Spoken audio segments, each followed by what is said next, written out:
Good evening.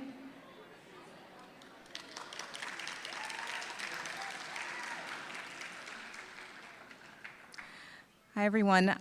I'm Erica Smith, the Dean of the College at Connecticut College. I am so pleased to welcome you all here to the Gard Arts Center for our signature One Book, One Region event featuring Charles Yu and his work, Interior Chinatown.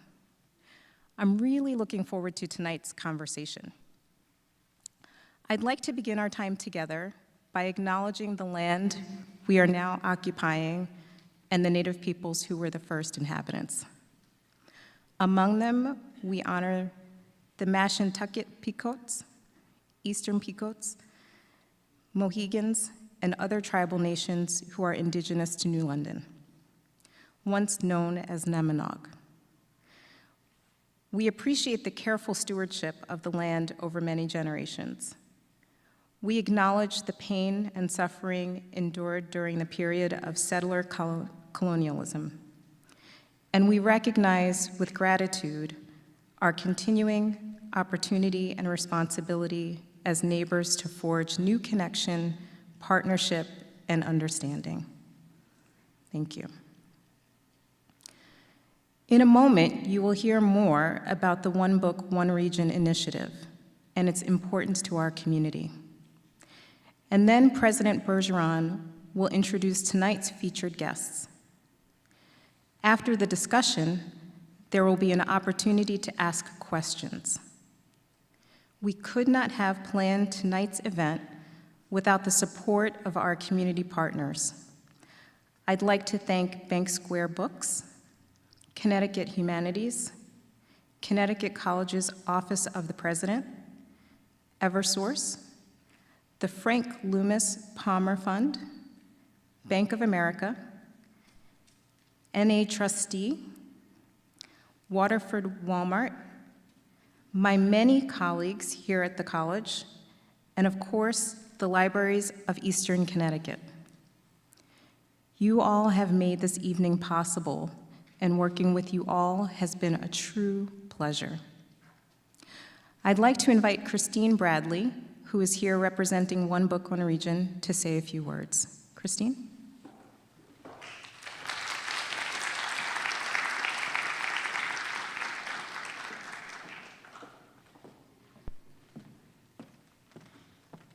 Thank you, Erica.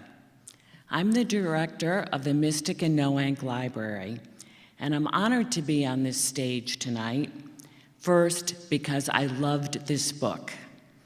Second, because I'm attending an in-person author event, and I thank Charlie Yu and the Connecticut College team for making this possible.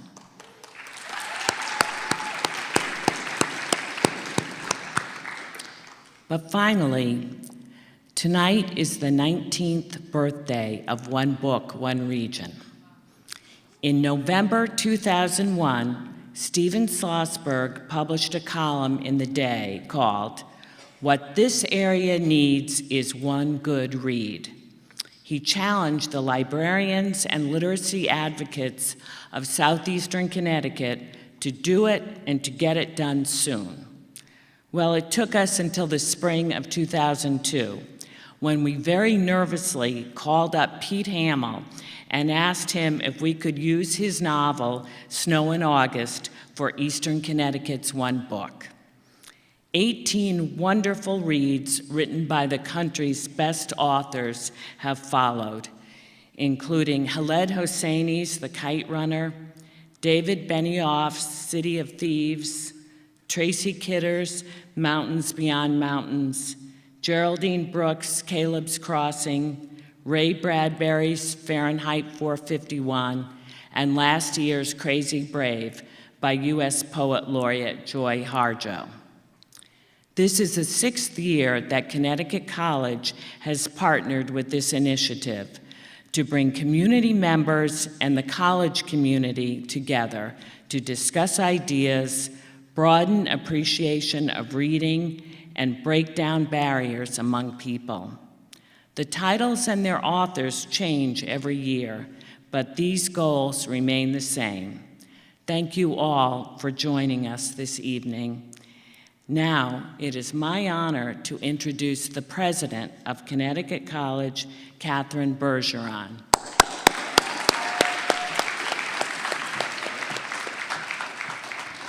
Thank you so much, Christine. Partnering with the One Book, One Region program has been a great highlight of my presidency at Connecticut College. This year, with Palmer Auditorium in the final stages of renovation, we could not host tonight's event on our campus, which is why we are so grateful that Steve and Jean Siegel opened the beautiful Guard Theater for the occasion. Thank you, Steve and Jean. And thank you all, those who are here in the hall, as well as those on the live stream, for joining us. Tonight, you will have the opportunity to hear from an incredible person, Charles Yu, about his extraordinary novel, Interior Chinatown, which won last year's National BookAward for fiction. The book was not just the chosen reading for the One Book, One Region program, but also the required reading for the 500 first-year students who entered Connecticut College this fall, many of whom are with us this evening. Are you with us this evening? And what a wonderful choice it was. It's a book made for the liberal arts, conceived by a Taiwanese-American novelist, essayist, screenwriter, and self-styled freelance protagonist whose life embodies the liberal arts. You may not know that Charles Yu attended University of California, Berkeley, where he earned a Bachelor of Science in biology.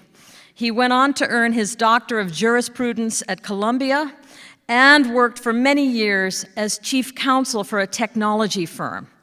But another one of his many talents kept calling to him. And so while he spent his days with legal briefs, he spent his nights moonlighting as a fiction writer. He eventually decided to trade the corporate life for the writer's life, starting first in Hollywood with a stint at the hugely successful HBO series Westworld. 5 years later, he published his fourth novel, Interior Chinatown, the award-winning book we are celebrating tonight. Interestingly, we can see aspects of the author's multifaceted career coming through the novel's form, plotline, and characters. There is, for example, the story of the protagonist's father, who, as a college student, excelled in science, like Charles Yu. There is older brother, a smart Asian attorney, also like Charles Yu, who appears at the end of the novel to defend the protagonist in a culminating trial. There is even a visible imprint of the screenwriter at work. Interior Chinatown is called a novel, and it is, but one of its most intriguing conceits is the way the text appears on the page, with the typewriter font, the stage directions, and the names of characters appearing in the midst of the dialogue in all capital letters. The text tells us that we are reading a script, something destined to be acted out. And the title of the novel also tells us, in screenplay terms, where the action is taking place. Interior Chinatown. We are on the set of a TV drama. Again, not unlike the imaginary worlds that Charles Yu created during his years as a screenwriter. And yet, almost as soon as Act One begins, the line between genres, between script and novel, between the make-believe drama and the real story is blurred. For example, in a play, you expect to see a brief note at the start of a scene introducing a character or a piece of decor, but Interior Chinatown gives us instead long narrative passages like interior monologues opening a window onto the protagonist's inner life. Right from the start, what is normally hidden comes out in the open. The marginal takes center stage. Charles Yu did a wonderful interview with NPR where he explains part of his motivation. You know, we've all seen the TV show Law and Order, he says. Every few seasons, it seems like they do an episode set in Chinatown. You have the two leads, and they're in the foreground, and it's their story. And way in the background, almost out of focus, is a guy unloading a van. I wanted to tell a story about that guy. In this case, that guy is an impoverished young actor named Willis Wu, playing a variety of bit parts in the Chinatown segments of a cop drama called Black and White. And yet the novel is anything but black and white.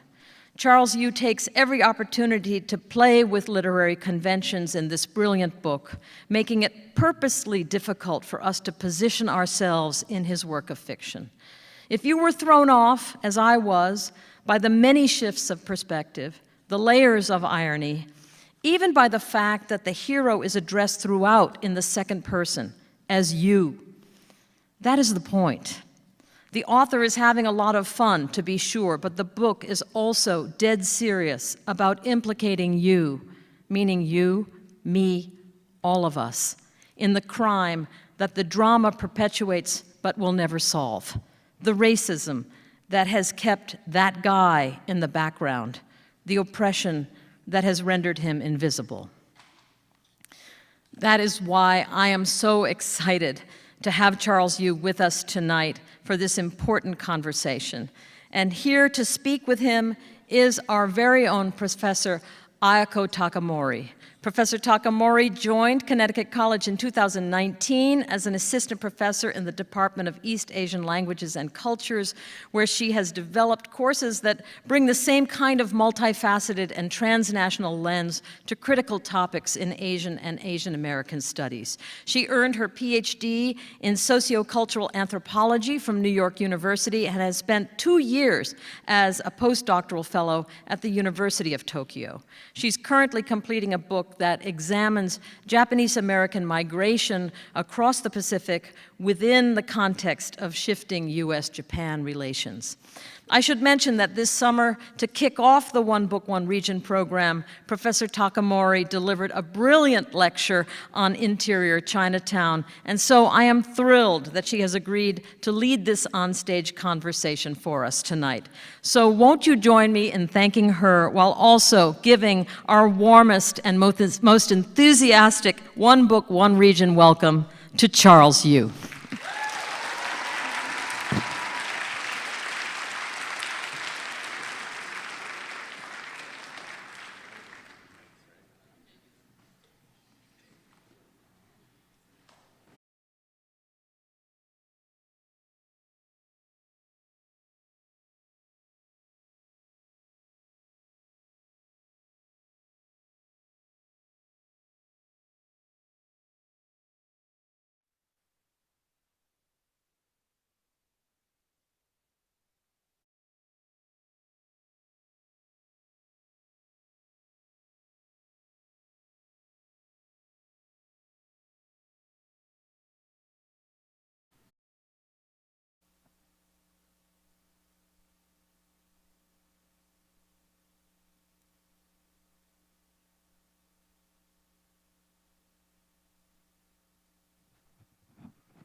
All right. Thanks.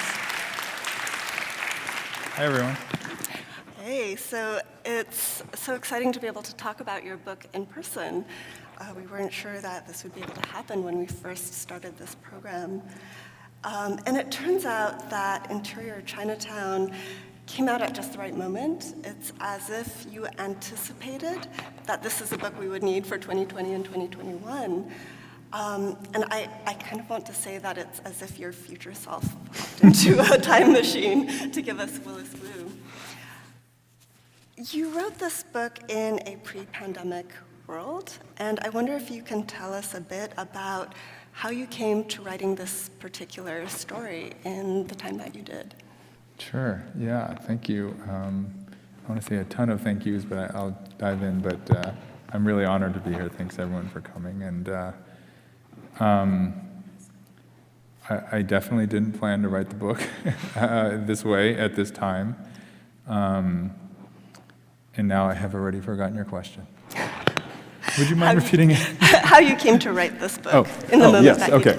That's a good start. I'm off to off to the races.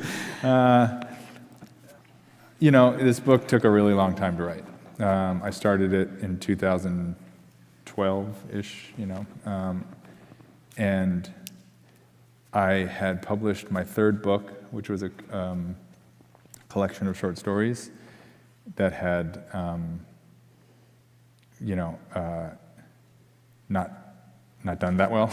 So I was really feeling like, well, I want to write something big and ambitious, like a serious novel. And I didn't know what that meant, but I just felt like it had to be a big novel. And that is not a good way to approach writing a novel, apparently, because I had all this kind of self-imposed pressure. Like I thought I had to be weighty and meaningful. And I knew that what I wanted to write about was assimilation. My parents are immigrants from Taiwan, and I had, growing up, they had told me a bunch of stories about what it was like for them, and I had also had, heard stories from their friends, from my wife's parents, and so I just wanted a place to put all of these things, and I thought, well, I'll put them in my novel, and so I set out trying to write. I guess what I would describe it as a kind of a magical realist novel. My vague idea was that assimilation is a kind of magical process, that you transform from an outsider into someone who belongs, an American. And there is something kind of mysterious about that process, or so I thought. I wrote most of that book, but it really didn't hold together, and so I had to put it aside, and so I did, and tried a couple of other things, and eventually, somewhere in there, I started working in television, and I think what happened over the next couple of years is working in TV sort of filtered through my consciousness and gave me some of the ideas. And then one day, I kind of had this aha moment of, I basically heard some of the first lines of the book in my head, and I said, oh, that's interesting. Who is this character? And so that's really how that's how I came to write it. It was just a lot of failure and then like one moment of, I guess, inspiration. I want to come back to this idea of assimilation later on. But just talking about the moment in time that this book came out, it was released in early 2020, I believe January of 2020, right as the COVID pandemic was just about to explode and change our lives. And then since then, of course, there's been an intensification in anti-Chinese and anti-Asian racism, rhetoric coming from the former President Trump, rise in incidences of violence against Asians and Asian Americans, as well as increased media attention. That's a lot to take in these past couple of years since your book has come out.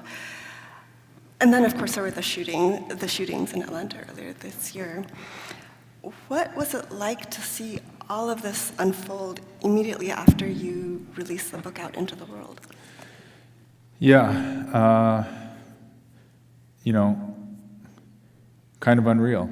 I wasn't, and I'm not saying you're asking it this way, but just to be clear, I wasn't viewing it through the lens of like my book, mostly just as like a person, a husband, a dad, a citizen, just watching first the pandemic and then the killing of George Floyd and then the sort of explosion of, protests. It was, in so many ways, the most, like I try to explain to my kids, like, this is not how life has been. Like I'm 45 now, so, I was like telling them, like, I don't know how to put this in context for you because I can't put it in context for myself, what's happening in the world, in our country. And so mostly just trying to process that. Somewhere in there, I guess, maybe not even until maybe early this year, I don't know if things settled down exactly, that's not probably the right way to put it, but there became enough, I guess some of that faded enough into the background level of complete turmoil that I was able to start to think about it in the lens that you're talking about, to say, oh, and partly because I started to have the opportunity to talk to people about the book, and then I sort of realized, oh, this is not a happy accident, that's not how I would describe it, but this is unfortunate circumstances that lead to a conversation, or a lot of conversations, that I do feel fortunate to be able to be part of. And so that's how I've been thinking about it. As you mentioned, the Atlanta spa shootings happened, I think it was March 15th or something. And then I want to say it was like the next day or shortly thereafter, the Oscar nominations came out, and Stephen Yeun and Chloe Zhao were nominated for Oscars. And for those things to happen on like consecutive days, in a lot of ways encapsulates, I think, a lot of the contradictions of what I feel like it is to be Asian American right now, which is incredible progress, and also the Atlanta shootings. I actually want to build off of that, that comment you just ended on, this contradiction of what it is to be Asian American right now, seeing this rise in anti-Asian racism. And of course, anti-Asian racism isn't new. It's something that has been part of the US history. But at the same time, in the time period that you've been working on this book, there's been a real sea change in Hollywood and in TV in terms of Asian American representation. Do you see this as a contradiction? How do you see these happening at the same time, the convergence of this? Is there a way in which this increased representation of Asian Americans in media is going to impact our social world, or impact, or have an effect on social change? That's a good question. I have some thoughts on it. Trying to organize them quickly so I don't just say a bunch of thoughts. But as you were asking the question, I feel like this, you embedded in there something really interesting, which was, and maybe I'm just imputing this to you, but like maybe the contradiction is actually not a contradiction, that the things are tied together. And to me, I do think that some of the same forces that are giving rise to this opportunity, which is an increased attention on points of view, on authenticity, on who can tell the story, and an increased demand or opportunity for those storytellers, is also met with, or maybe gives rise to some latent, not gives rise to, activates some latent resentments, or just inspires feelings of backlash or anger in other segments. And maybe some of that what appears to be contradiction is actually has one underlying cause, I guess, to oversimplify it. I think, I do think that, I hope that the net result, of, say, well, like the Marvel movie that just came out. Like, I took my kids to see it. It was our first time in a movie theater in 2 years, and that could not have happened 5-10 years ago. Definitely not when I was a kid. I can only imagine that makes a difference on some level. That it normalizes, that it humanizes, that it actually, even if what humanization means is now you see like an Asian guy on your Burger King cup or whatever it is, that's cool because now you can buy toys, and that means people might say, oh, well, that's a Marvel hero, like that's the first thing they see. It's an Avenger not that it's an Asian Avenger, but it's still an Avenger, and that's I think that's progress. You know, like I don't think that's what you're asked, but that's. I think that's related. I have to ask, what did you think of Shang-Chi? Shang-Chi was very exciting. I think it was some really beautiful visuals and cool action. It was just sort of surreal for me. I mean, one, to be in a movie theater wearing a mask, but also, yeah. I mean, I thought it was a really, exciting kung fu movie. Tony Leung is one of my favorite actors, so I just cannot believe he's in a Marvel movie.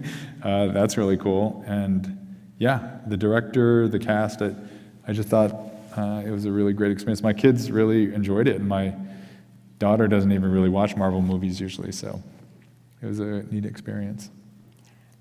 So the actor Simu Liu, the star who plays Shang-Chi, recently gave your book a very big shout out in an interview.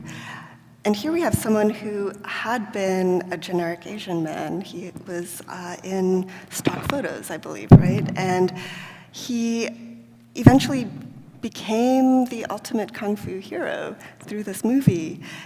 He spoke about how prior to landing this role, he used to see stunt people on sets. And he dreamed of one day becoming those stunt people. The idea that he could even become a lead or a hero wasn't even in the realm of possibility for him. So what do you think is the significance of Kung Fu for your book, for Willis Wu, for Asian Americans more broadly? I mean, I feel very lucky to be here. I feel very lucky that I had a couple of really great conversations today on campus, and I know that I'm aware that, like in other schools, both high school and at the college level, people are reading it, and that's like more than I could have really imagined. It can be scary sometimes because then it's all out there, and all you can see is like, oh, I wish I'd done a better job on that part. But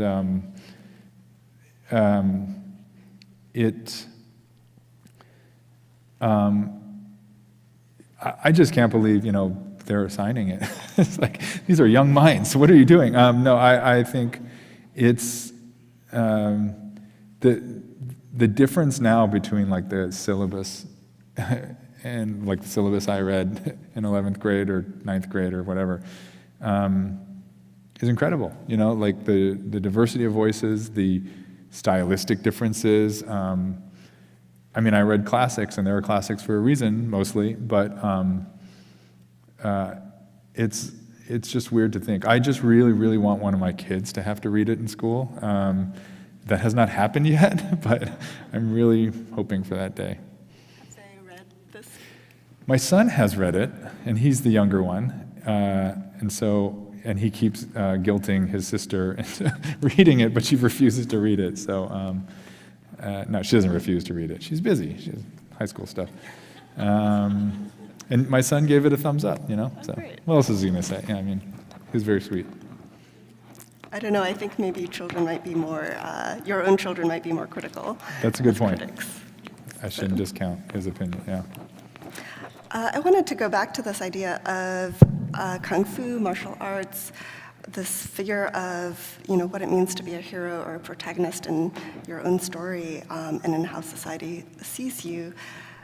To me, Bruce Lee really looms large in this book, even though he's not spoken of very much. And in many ways, the aspiration to become the Kung Fu guy speaks to the way racial stereotypes are also gendered. And I wonder if you can speak about how this is maybe also about redefining Asian American masculinity through this genre. Yeah. I think there's I wanted to write it. I just had this voice that I really wanted before even the character had a name, you know, it has said sometimes, like, write the book you want to read. I thought this was, there are many books I want to read. This was one in particular. I felt like there was a little bit of a gap.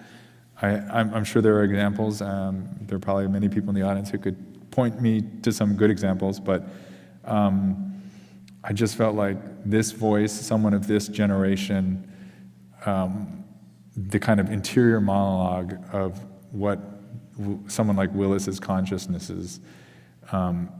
And so on some level, it was a very kind of, as you said, like kind of a exploration of a particularly male version of this experience. Like when I talked to my wife, you know, we're roughly the same age, and she grew up in the US like I did, and we just have had such different experiences, you know, and I could not have written this book, I don't think, well, for many reasons, but I think just from lack of any kind of real emotional lived-in experience in the same way that I could write from Willis's perspective. I think it's a very different thing. And, you know, Bruce Lee is definitely, I don't know how much this is still true, but for me growing up in the 80s and 90s, I had no other reference points of coolness, you know, that looked anything like me.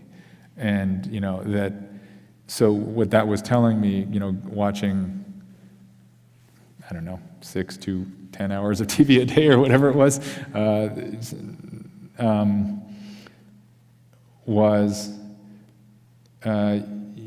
well, I don't know if it was saying this exactly, but some version of, you're not really, this is not possible for you, right? Like, coolness is not, the mainstream is not, you're not, well, not that I wanted to be an actor, but you'll never be on TV. The story's not really about you. And then here's on the other side, so there's all of that. There's like the reality of basically all of US TV and film. And then there's Bruce Lee, who's like this incredible counterexample, like the one shining, like universally cool person that is, like no one would say that guy sort of weak or soft, like Bruce Lee, you know, so just clinging on to that, you know, it's just like, I had to, you know, so it really meant a lot, and that's why I think he does, like, as you said, looms over the book. I want to talk a little bit about the writing itself in this book. So, as President Bergeron noted, you made this bold choice in using the second person or direct address, and this is kind of unusual, perhaps a bit of a risk in some ways. And it made me wonder how you decided to write the narrative in this way, why you chose that particular form of address.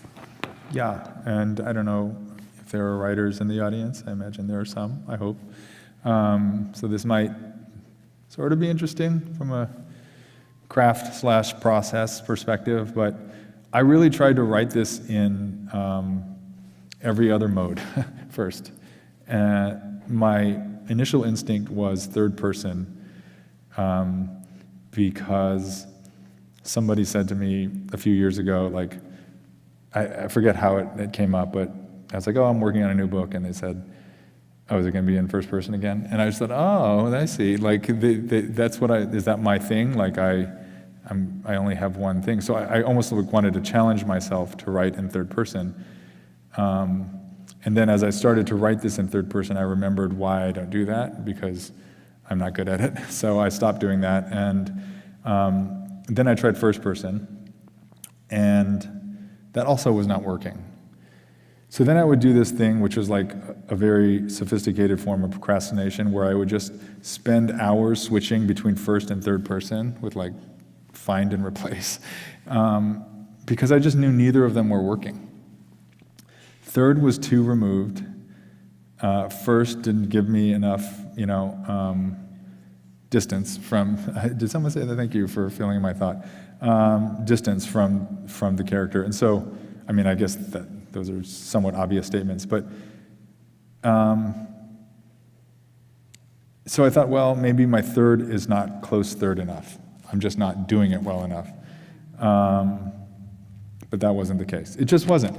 And somewhere in there, like, part of my, whatever writer id was saying, try second person.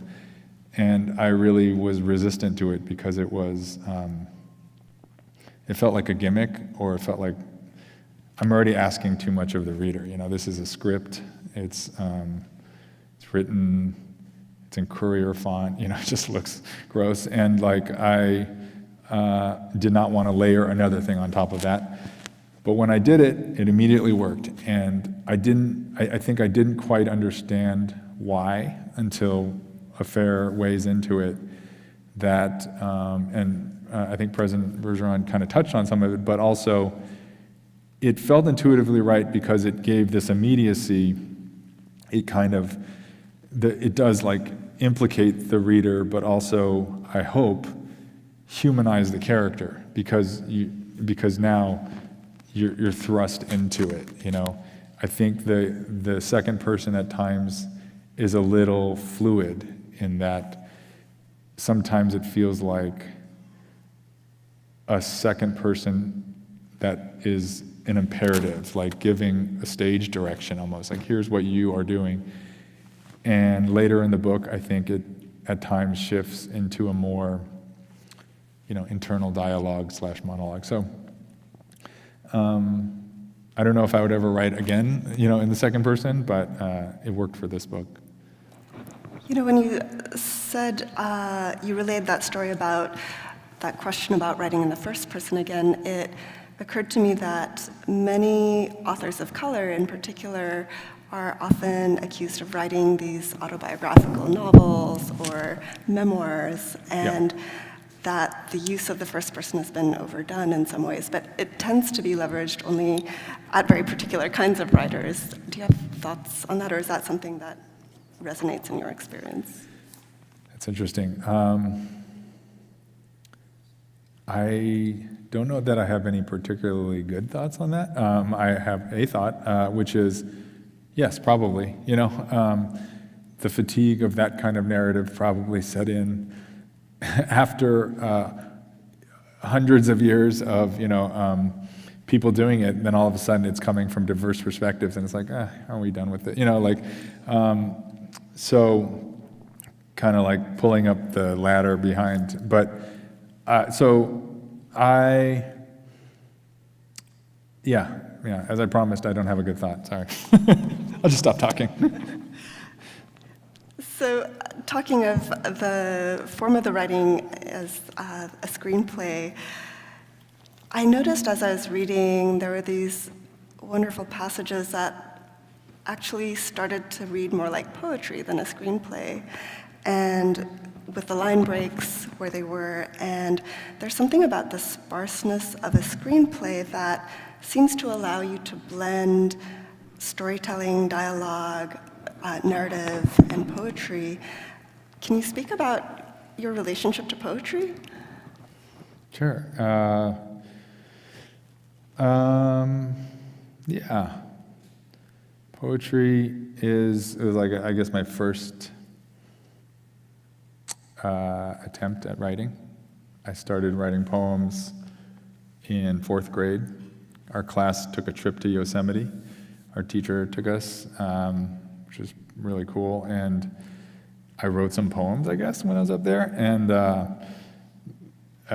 the teacher somehow got them published. Mr. Cott got them published in the local paper, which was really neat, and I mean, they probably should not have been published anywhere, except like my parents' refrigerator, but it was very nice of him.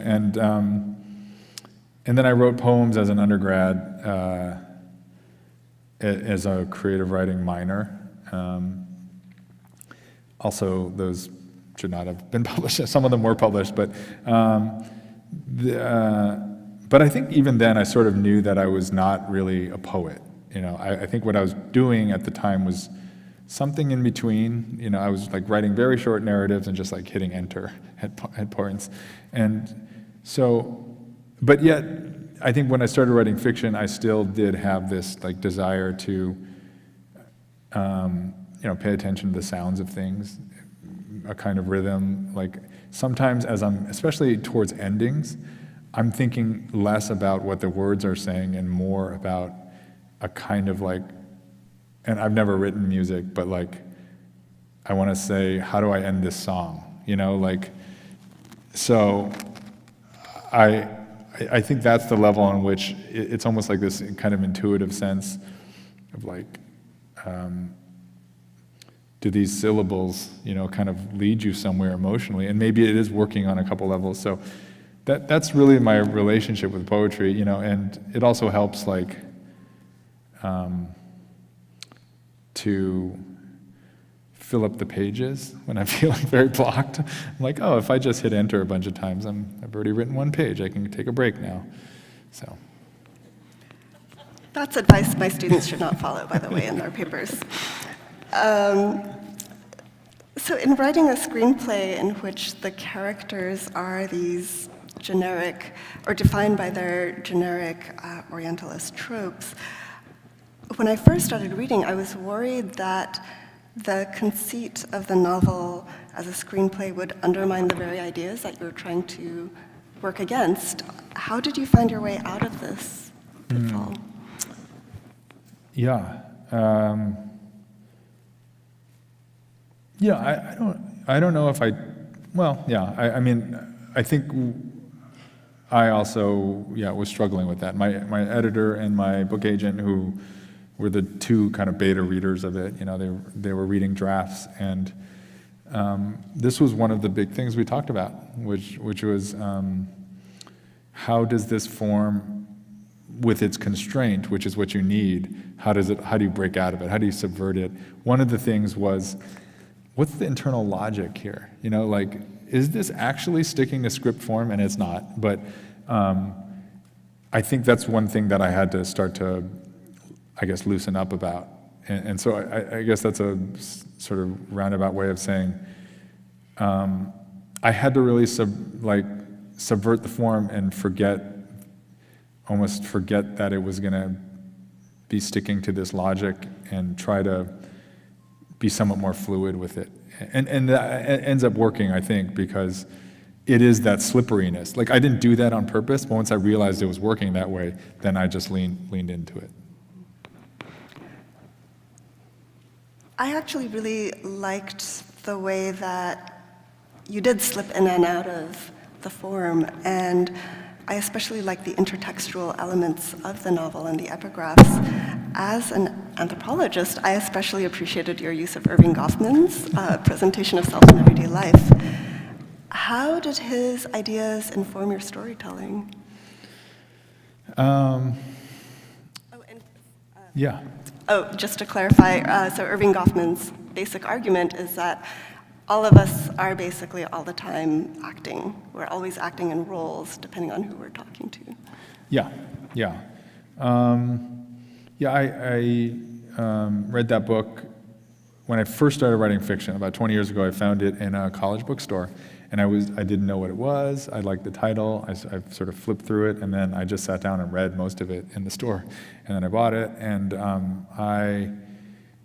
those ideas have stuck with me. You know, I don't know how many other people have a similar experience, but it's just one of those things I can't get out of my head, because I suspect it's like hits on a lot of my questions, you know, and just as a person, not just as a writer, of like, almost like I want a unified theory of like how to explain myself or other people, and, you know, and this is one of them. This is like one of the ingredients that just really resonated with me. I think, like, one of the things that Goffman talks about in the book is like this idea of tact, you know, the idea of understanding a social situation, and that there are unspoken rules in the situation. And a tactful person is someone who knows how to make it so so they're not disrupting other people's social performances, you know.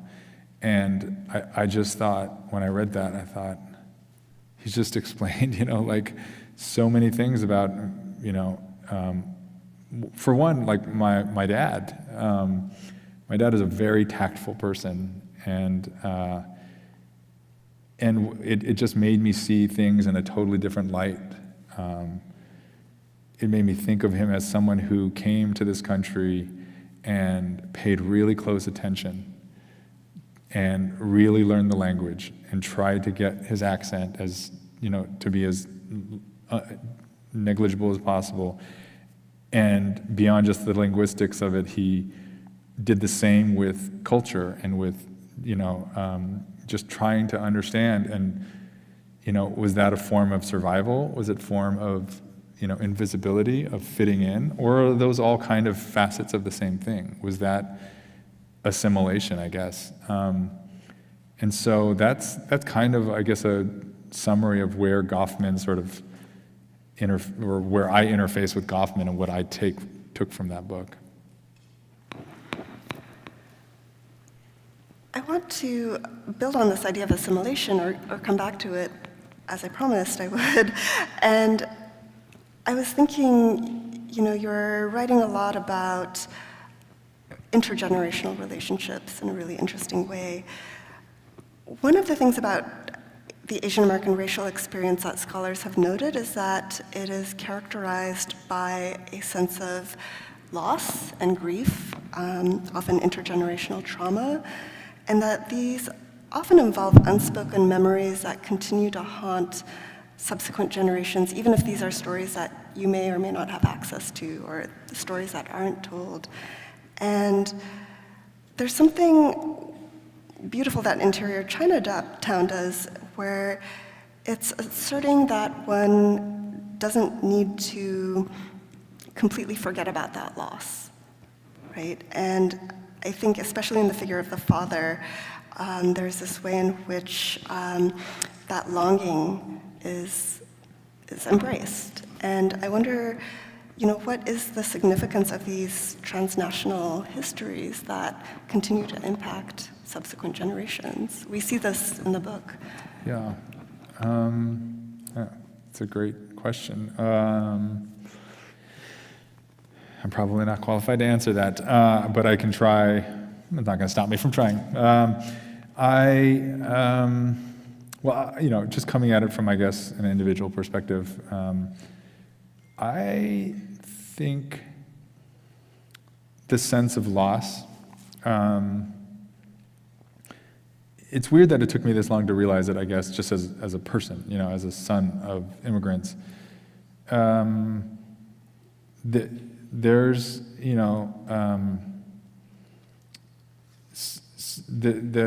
my parents' generation is the fulcrum,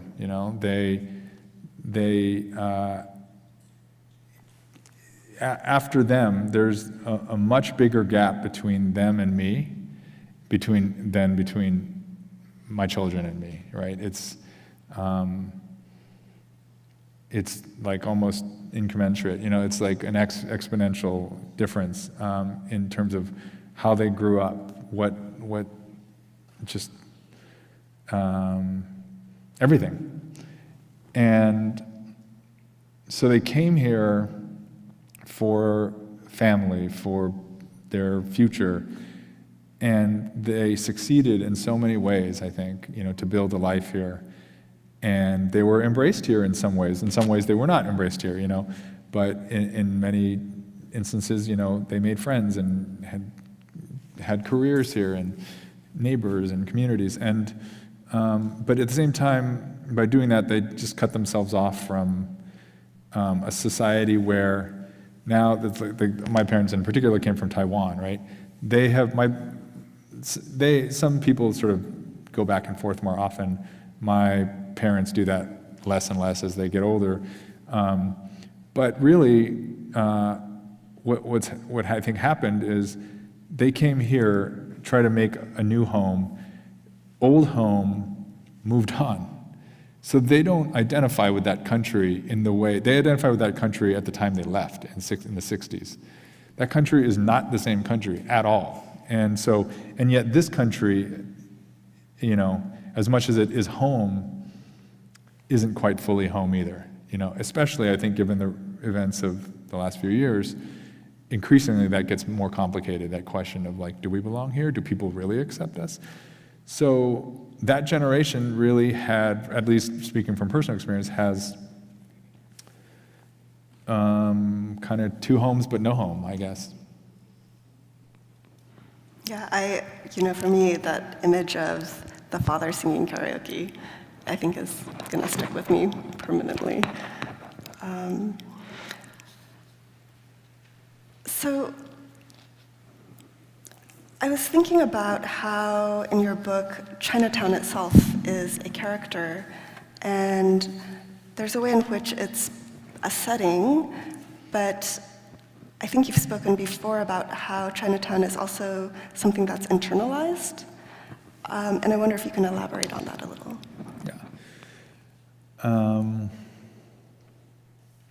Yeah, it's, I guess the place, or the way I describe it as a shorthand is it's kind of a cultural mental ghetto. It's a place where these characters have been trapped by lack of opportunity, sometimes in some cases by either legal or just practical realities, like they had to live in Chinatowns because other places wouldn't let them live there, or they wanted to group together, intentionally, but sometimes that was because they felt uncomfortable everywhere else. And then that's the sort of physical reality of, and then there's another layer of like mentally, Willis is really trying to break out of Chinatown, not because he doesn't like actual Chinatown, but because within the mental Chinatown, he's only generic Asian man number 3. He's never going to be anything more. And so that's, it took me a while to get to that place of understanding, oh, this is not just a physical place, it's kind of physical and non-physical at the same time. So I have time for about one more question, and I have so many other questions I wanted to ask, but I guess in the interest of time, I'll save it. I'll save the science fiction question for another time. So you've been a published writer since the 4th grade, and you've had a really interesting career trajectory. I often tell students here that they don't have to have their entire lives figured out, or their careers figured out, because even if you think you have it figured out, things change. So how did you discover a love for writing, besides the poems that you wrote at Yosemite? And how did you go from being a lawyer to a novelist? Yeah, I took a very weird path. No one should ever try to emulate any part of it. The word path itself is a lie, because at no point was I taking one step after another on purpose. And yet, here I am, so all of this is said with that disclaimer. The path I took was my first year at Berkeley. I tried to take a literary theory class, and my parents freaked out. They said, "What are you doing? You're not going to be a literary theorist. That is not a job that you should try to do." And I said, okay. So, I minored in creative writing, but I was pre-med. I applied to medical school. I did not get into medical school. I went 0 for 10. I did not apply again. I applied to law school because I thought law is a lot of reading and writing, which is true. And I did like it for the most part, but then when I graduated, I had a mountain of debt, and the best way to pay off that debt was to go work for a fancy law firm, which is a cool job, but also, if you're not good at it, a hard job, and if you aren't good at it, kind of a boring job, because you get stuck doing sort of the worst parts of it. Everyone at the beginning gets stuck doing the worst parts of it. So when I started practicing law, I started writing fiction at the same time. And so I started publishing in literary journals, and eventually started publishing books. Books led to meetings with TV producers and studios and such, and a few years ago, 7 years ago, I got an offer to go write for this show, Westworld. So I thought, well, my wife and I had to talk about it. I was able to get health insurance, the Writers Guild of America, and it was an exciting opportunity, and I thought, well, the worst that could happen is I fail and I come back to the law. And that has not happened yet. It has been 7 years. I'm still an inactive member of the California Bar. but that is my path. It is weird, it's very confusing, and I guess, one takeaway out of it is at no point did I actually ever take a real leap of faith, which is not the most inspirational message as I say it out loud, but I never believed in myself enough to actually quit my day job. I always had the next thing lined up. The takeaway, I guess, is that it freed me to not have to think about a living, I wrote for the pure love of it, and that was what I loved doing and still love doing, and you could do that whether or not it's a job, whether or not it's published, whether or not you're getting paid for it. I've been writing 20 years or so, 20 more than that. In most of those years, I've been paid a negligible sum of money. So, even now to think of myself as a professional writer, it's weird. It's weird to think of that's now how I make my living, because, yeah, and I'm not totally sure if that's the best combination yet. So we'll see how this works out. But that's my path. Seems to be doing great so far. Thank you.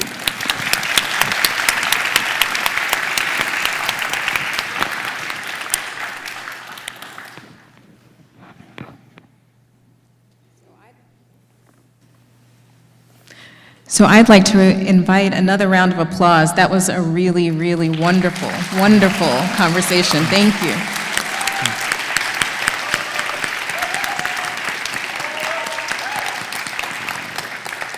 So we do have a few minutes for some questions. There are microphones on either side. And I will try my best to shield my eyes so I can see people at them. So as they come up, the microphones are coming to the podiums now.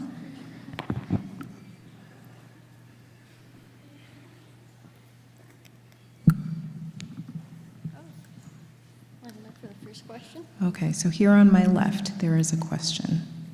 I was wondering what it's like for you to have your book selected for the One Book, One Region discussion in Eastern Connecticut.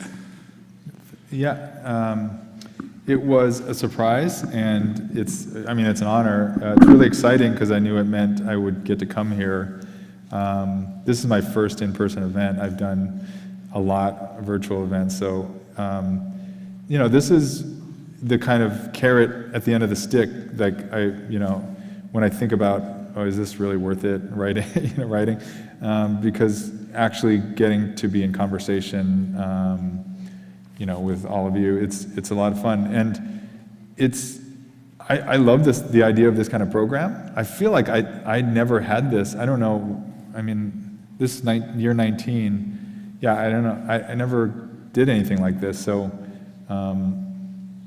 it just seems like what a way to have a community, to literally all be doing the same thing. That's cool. Thank you for coming tonight. Yeah, thank you. Other questions? Yes, please just go to the microphone. No worries.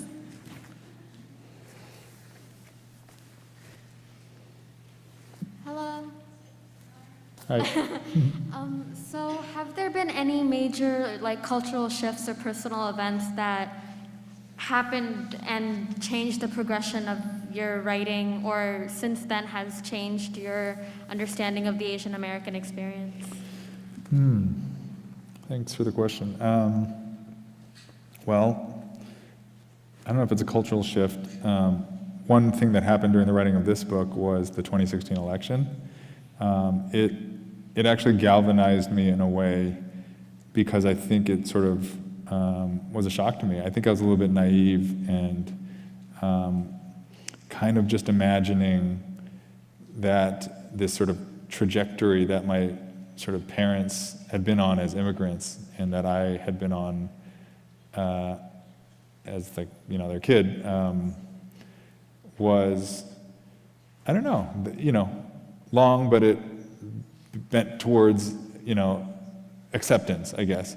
And I think seeing some of the xenophobia that came out in the last few years has startled my parents, you know. I mean, I've talked to them about it, where it feels a little bit like, well, we've been here 55 years, you know, this is where they lived most of their lives, you know. And I think in a lot of ways they feel less comfortable now than they did 20, 30 years ago, which is, it has shifted. So for me, the book has that kind of embedded in its shape a little bit of like, this story doesn't have to go the way, you know, you think. I think another thing that happened was the pandemic. I mean, to state maybe the most obvious thing possible, but again, another thing where I had sort of lived with this baseline assumption that was so bedrock that I never questioned it, which was, you know, things will work out. Technology will work things out, and that has been, you know, shaken, to say the least. But I don't know if there's anything more personal. I guess the biggest shift I can really see, wow, I'm really rambling on this answer, but it's a great question, so I'm going to give 3 parts to it, the answer. This is the last thing, I promise. Having kids. Because I think before I used to write from the perspective of the kid, and then somewhere in there I realized, oh, like, I'm a dad, you know, like I'm making dad jokes, my kids don't think my dad jokes are funny, you know, I'm out of touch, you know, like I don't understand a lot of things that happen on the internet, and so now I write from the perspective of the other side of that wall, I guess. Does Thanks. this mic actually work? Oh yeah, it does. Thank you. Thanks.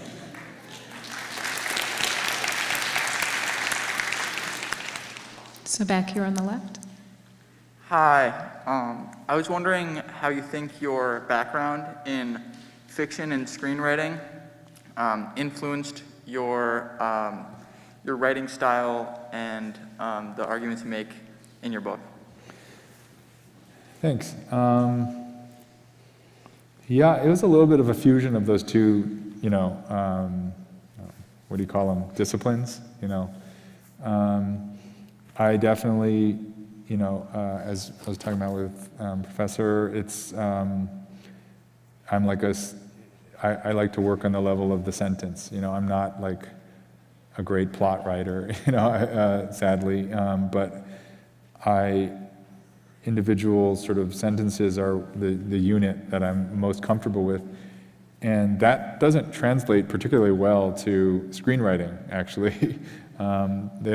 I guess it could make you a good dialogue writer potentially, but when I first started doing my thing in like writers' rooms and on scripts, people were like, what is this? You know, like you can't, no one wants your poem, you know, like write something that is filmable.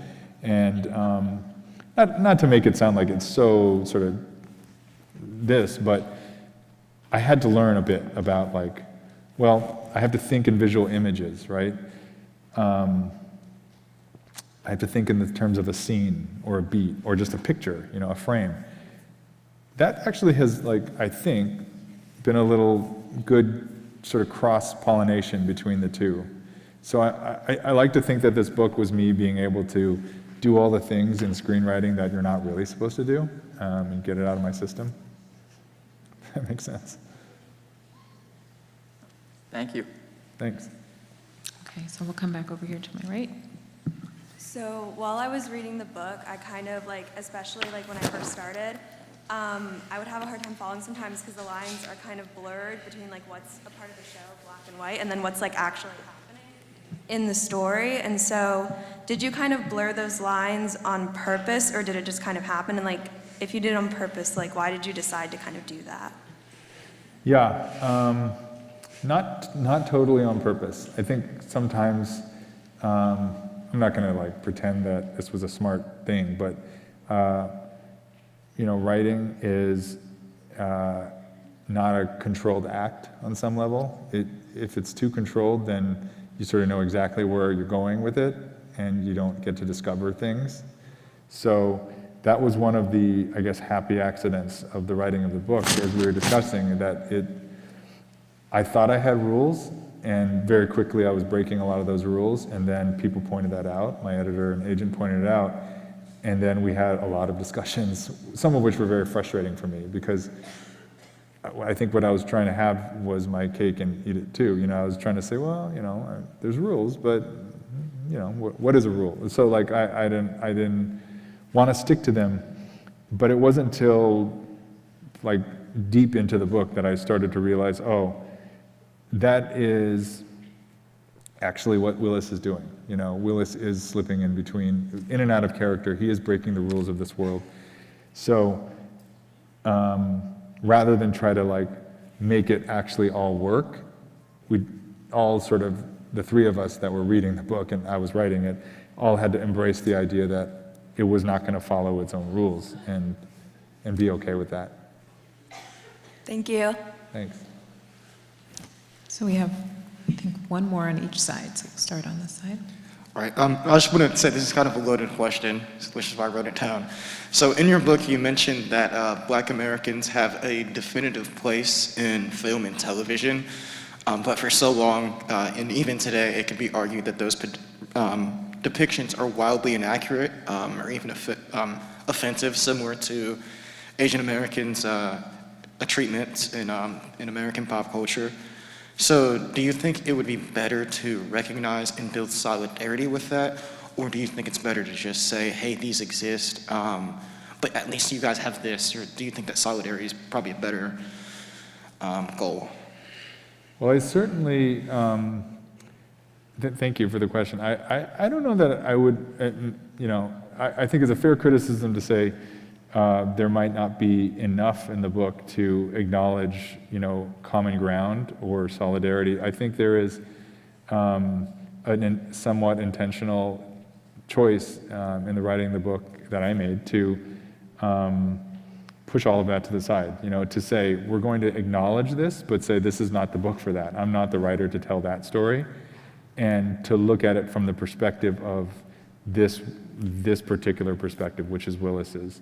But I think if we're talking in like this world, empirical reality, I absolutely feel like there's a lot of progress to be made still in sort of like representations of Black Americans and in TV and film. And I, you know, have been in rooms where those are very active conversations that we're having, you know, and so, yeah, I think I would say it's a fair criticism of the novel to say that it may be a bit thin in certain places about sort of, particularly the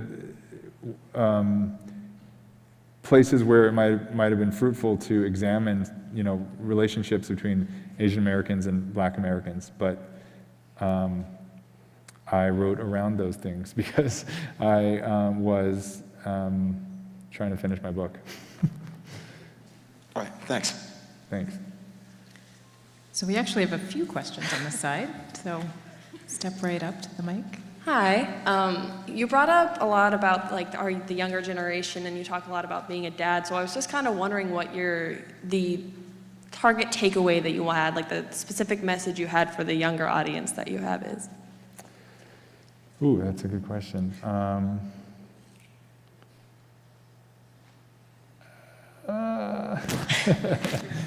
A lot of pressure. Trying to think if I have a target takeaway. I mean, one thing I've learned from my kids is that whatever I think the takeaway is definitely not the takeaway.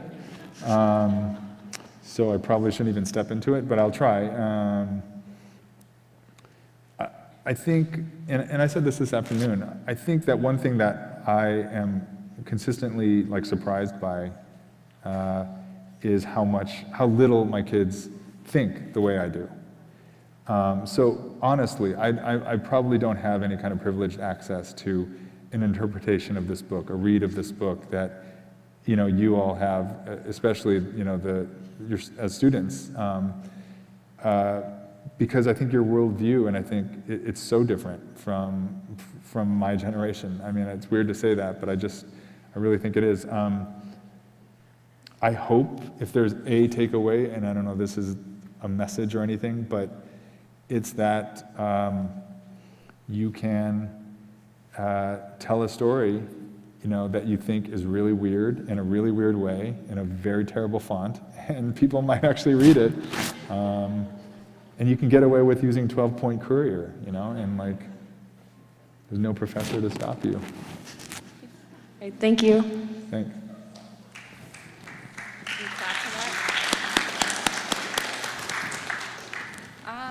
Do you have a favorite part or least favorite part that you wrote? Ooh, It could be funny, not academic. yeah, I have a, thanks. Oh, so be funny, don't be boring. Okay, I got it. Preferably, thank you. I will try. I don't know. I don't know if I mean, I think the karaoke scene, because people have told me that makes them cry. So that's always, like, I'm not you know, trying to make people laugh out loud, haha funny, you know, it's like, that's hard. So if I can make someone cry, that's, that's good. Next best thing. Yeah, I don't, least favorite, most of those things that didn't end up in the book. I mean, I have soft spots but I just don't read those out loud anymore. Thank you. Hi. Hi. I also have a less academic question, and it's like I particularly enjoy like the humor within the story, and I'm most referring like at the end of the book in which, you know, this character named not Carl, and sort of like the interaction between the main character with this character not Carl, and it just bring out like the humor. I kind of want to know like the backstory, maybe like you had something like behind what you wrote. Behind that moment? Huh?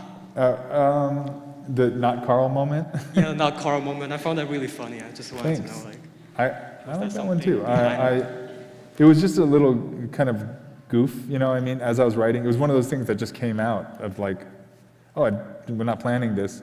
But I was like, oh, Willis doesn't even know this guy's name. First of all, that makes Willis a huge hypocrite, right? I mean, and I was like, well, there's kind of levels to this, you know? Like, here's Willis on his like epic journey where he's trying to become a hero, and he's like a guy that he's known since grade school, and he just forgot his name, you know? So that's sort of rude. And then I think it's, yeah, a little bit of just unexpected, you know, I part of me thinks it'd be fun to write like a spin-off short story about Carl, the adventures of Carl, the guy who Willis doesn't remember. I don't know. Step too far, maybe. Thank you. Thanks.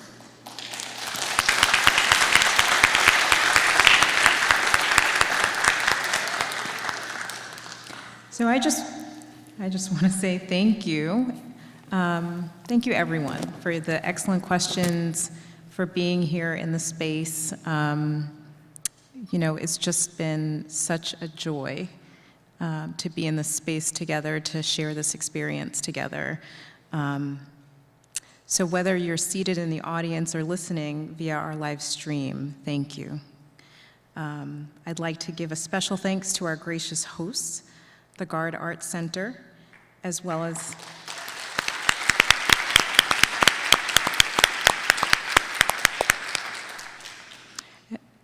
as to many of our community partners in making tonight's event happen. I hope you all go forth and continue on your own with your conversations about this extraordinary book. Please note that upon exiting, you will have the opportunity to bring home a signed book plate from Charles Yu.